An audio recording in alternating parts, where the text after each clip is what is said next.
I mean, last time I spoke to you, I think you were still in Australia, but Yeah, I was. you moved to the US. Yes, I like fully did the move. Fully did the move. Like, what inspired you? What made you feel like, okay, now it's the time to go? So around November, they opened up the borders in Australia and they were like, you can go as long as you don't come back for like 3 months at least. So I was like, Okay. all right, bye. I was like, see ya. And I was meant to be back in Australia in March, Mhm. but I just kept postponing it. Like that's because I just didn't want to isolate or anything. And then before I knew it, I was told I'd be here till December. So I was like, I might as well find an apartment, settle. There's no point paying an Airbnb for 12 months. Like, does not make any sense.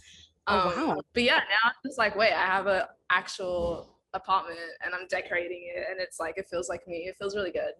What is the biggest difference between LA and being in Australia as an artist? I feel like for me at least, I feel like I have a creative freedom and Mhm. I just have like that. It's just really inspiring being here. I think because you feel the buzz, and I know like when I got here, it was in the middle of the pandemic. It just still Mhm. had this sense of you can be whatever you want to be when you're here because everyone is trying to do that.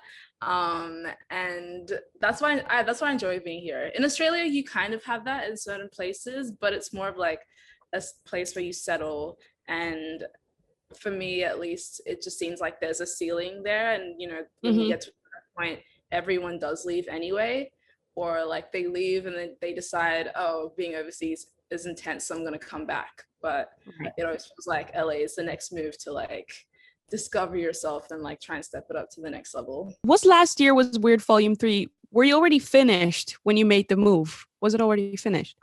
No. So I came here in December and we had December and January to finish that off. So I had like a concentrated like 40 days where that was all I was doing. And it was actually so nice because I'd missed just being in the studio with my producer and feeling like that's all I'm living and breathing, if you know what I mean. Like it was Yeah. very concentrated. Yeah, it was really nice.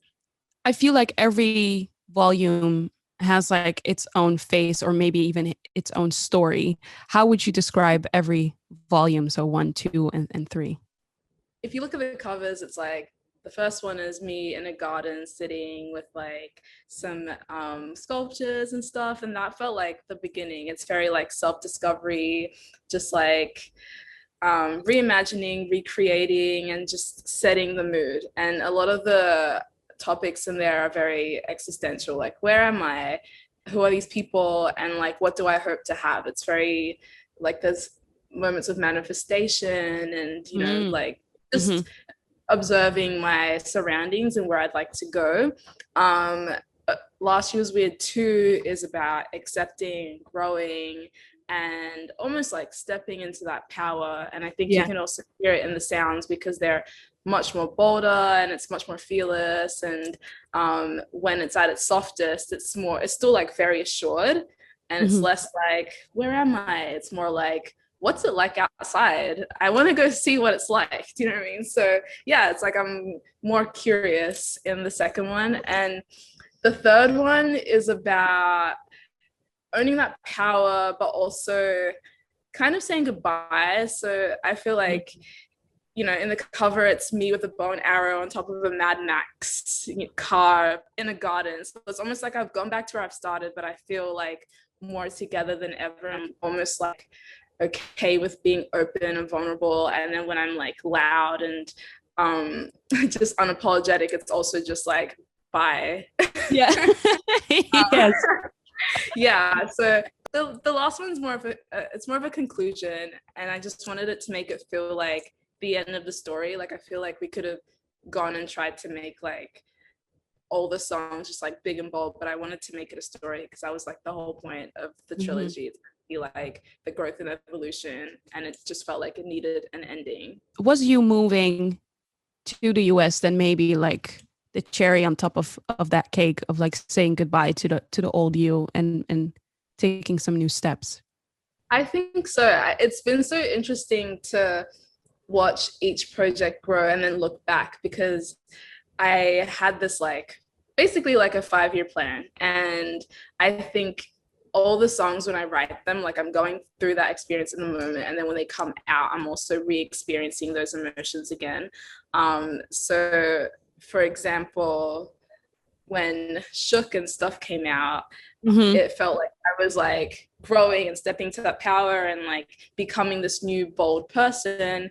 And as it went through, like, I don't know if there was, I mean, Don't Call Again was more like a sad, but it was still like powerful. So I think I was just like in real life, it was so parallel to the songs as they were coming out. And I felt like I was having this like, hot girl summer energy, kind of like, I hear and you. then this and then this one when Syrup came out and Kashmir, it does feel like I have stepped into that power, and I am still unapologetic. But when Kashmir came out, I was like, oh my god, I'm saying goodbye to so many things, and like I'm still really soft, and maybe I should call my mom and just what I mean. It's Oh, like so because I'm so happy that you mentioned Kashmir because that is like the song that we've been playing the most at our station. I absolutely love that song. So that kind of like makes sense because now you're telling me that you basically implemented all these emotions into that song. But I was also yeah, listening to the lyrics, and please correct me if I'm wrong, but I feel like you've also become more vulnerable when it comes to expressing your feelings and being more open, just showing a bit more of yourself, if that makes sense. yeah, definitely. I definitely feel more comfortable in expressing myself, and I think it happens in the songs first. Like I say things in songs that I always wish I could say to people, and then around the time the song comes out, in real life, I don't feel afraid to say sort of things to people, like those things in the songs. I'm like, oh, I can actually say this because it makes sense now, and which is like nice. It's like a growth, self-healing, Mm-hmm. experience when you're watching your songs come out. Yeah. So speaking of people close to you, I know that your dad is a musician, and I was just wondering, have you ever asked him for help when it comes to your music, or is that something that you just rather do on your own and let people hear it when it's finished? It was so interesting because the first song in the first EP, Big Things, he played bass on it. And that was the first time I'd ever asked him to do anything for me musically. And I feel like that's almost like so symbolic because in that time I was almost confused as to where I wanted to go. And I was like, all right, I need to reshape my career. But when I had that demo, I felt so strongly about it. And I asked him, I was like, do you think you can play bass on it? Because I just know you know what to do. And the song is so special to me. Um, that was the first and only time that I asked for his help. And he was so happy to do it. It was actually so lovely. Yeah. But since then, I send him all the EPs and I'm just like, what do you think? And it's so nice to hear feedback from him because when you get feedback from a person that loves music, you cherish that, especially if Mm-hmm. they're like the parents, and it's like Mm-hmm. it's so personal. So I felt like that relationship has grown a lot because I trust his taste, and I feel like I owe who I am to like my Mm-hmm. music as well to him as well. He listened to Lauryn Hill, Erykah Badu, but then also Bob Marley, and we'd listen to Dark Twisted Fantasy together on road trips, and just so much music and so many different things. And yeah, I'm so grateful. What did he think about Volume 3? he he was really surprised because he felt like it was really refined.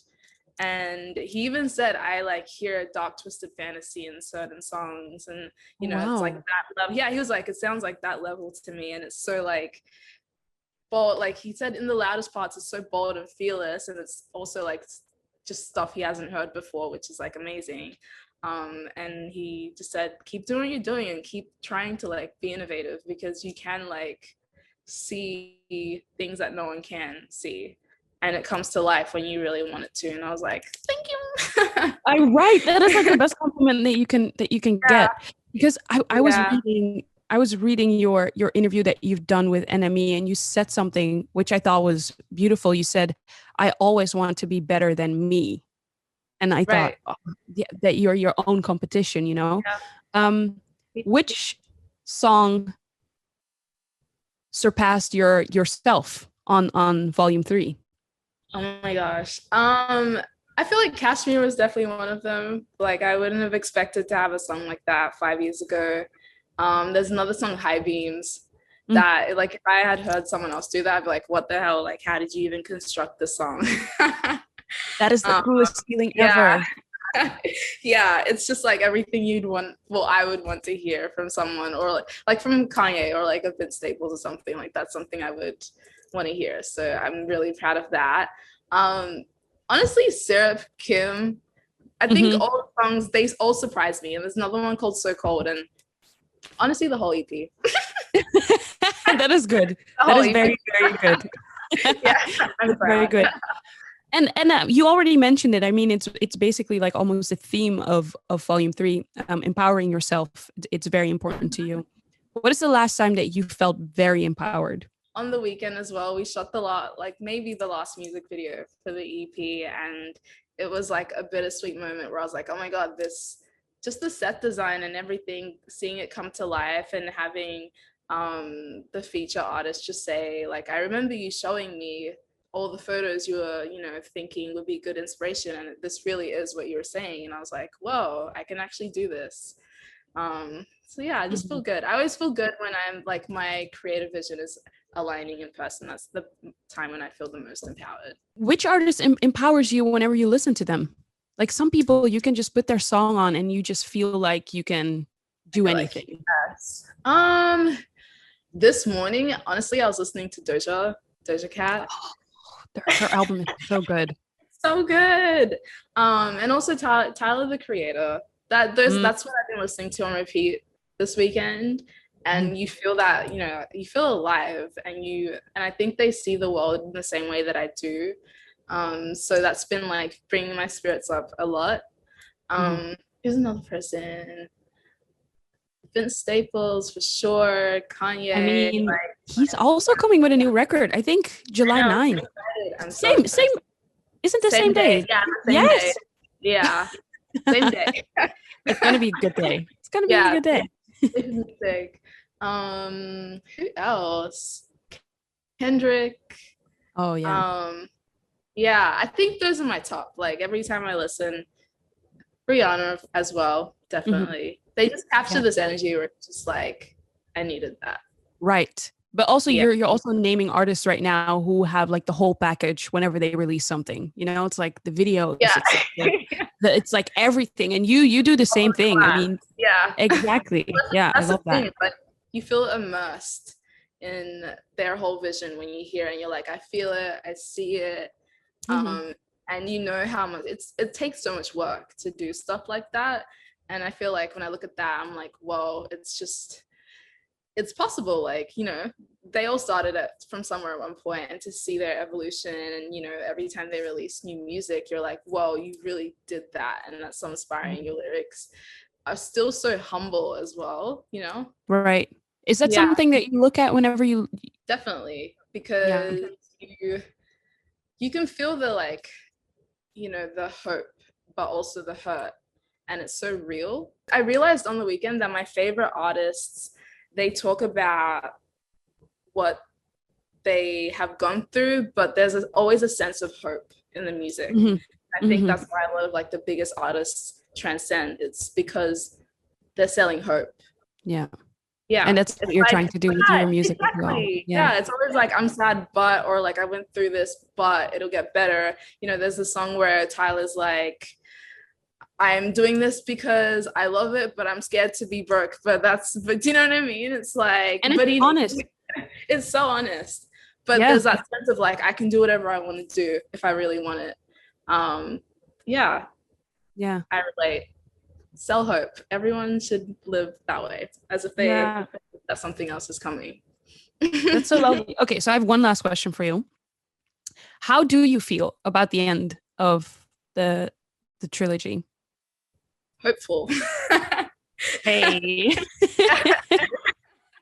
I'm excited. I'm so happy it's coming out, and I feel like it's been moving here and like finishing the project. It's been a big whirlwind because I think I've had to, you know, like with the songs, it sounds like I'm coming to terms with things, but I think as the project's coming out, I'm also like coming to that end where I'm like, we're looking beyond, and you know, you have everything you need to become what you want. Like I think the trilogy has showed that, you know, if I really focus and just like manifest and put the effort in, it can happen. And there's been like really cool moments with, you know, 24K, Kashmir, Sarah. Mhm.